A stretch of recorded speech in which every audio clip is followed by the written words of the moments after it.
正需要购买黄金的注意了。今天教你只需要1根针，真假黄金立马现原形。如果不方便用针，还有另外4个实用辨别方法分享给您，一眼就能分真假。大家好，欢迎来到美食彩味，一起跟着视频了解一下吧。黄金呢也比较保值，但是在购买金饰品的时候呢就比较头疼了。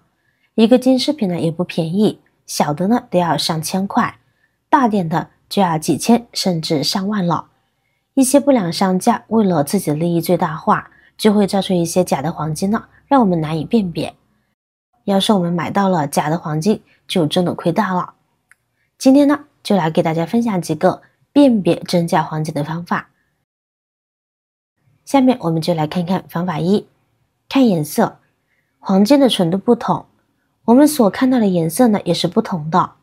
根据黄金的颜色，也可以大概区分出黄金的纯度。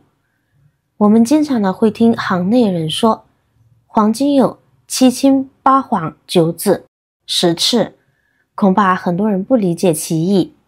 实际这是根据黄金的颜色辨别黄金的真假，所以我们去买黄金饰品的时候，先观察其颜色。通常情况下，黄金的颜色呢，如果呈现的是金黄色，那么它的含金量呢一般在 70% 左右。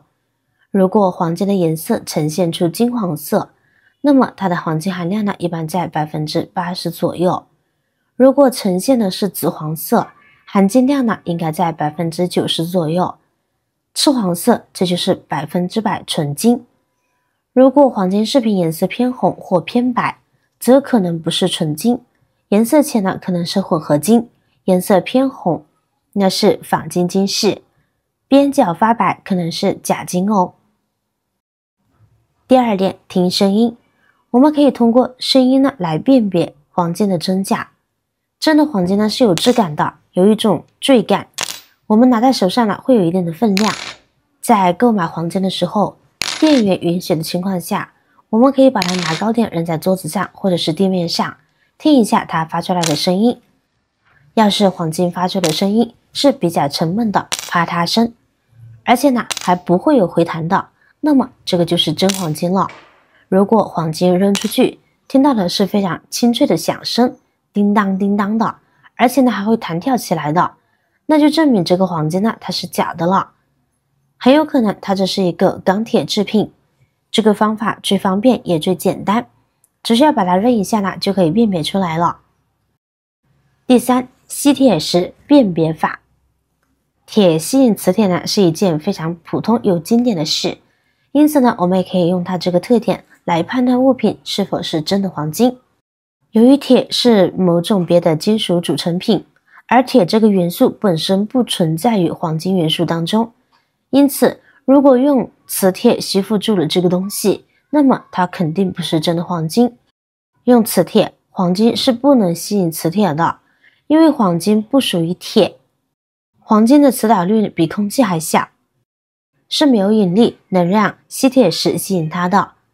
有些女性朋友浪漫节日，经常会收到一些异性朋友的礼物，有的渣男为了哄骗女友，选的首饰呢是路边摊10几块钱的假货来欺骗女生的感情。那么我们购买黄金的时候呢，也可以拿着磁铁呢去测试黄金的真假。要是能被磁铁吸附住，那就真的尴尬了。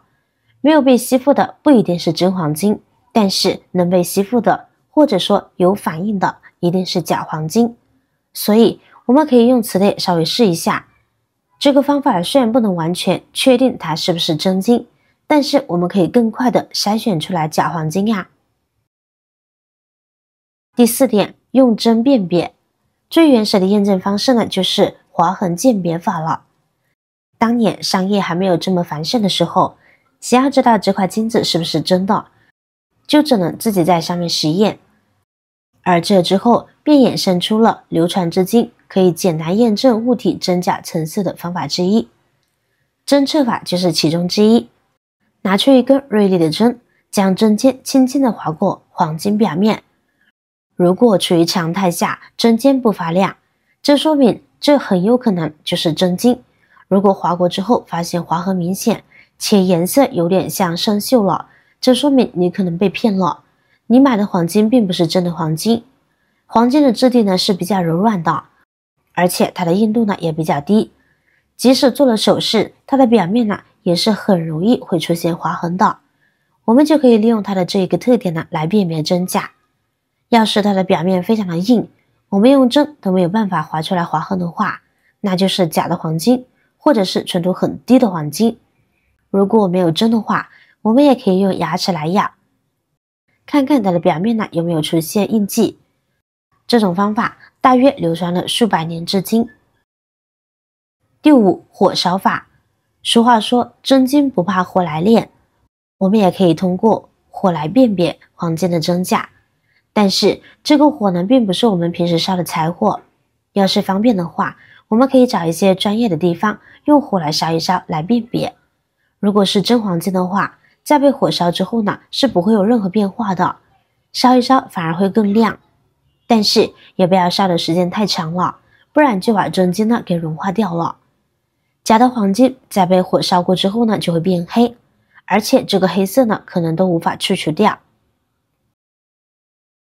第六，去商家售卖黄金首饰的时候，也许呢你会看到一些黄金的首饰，上面的标签会标着999或24K 这样的字样，还有自己的品牌标识。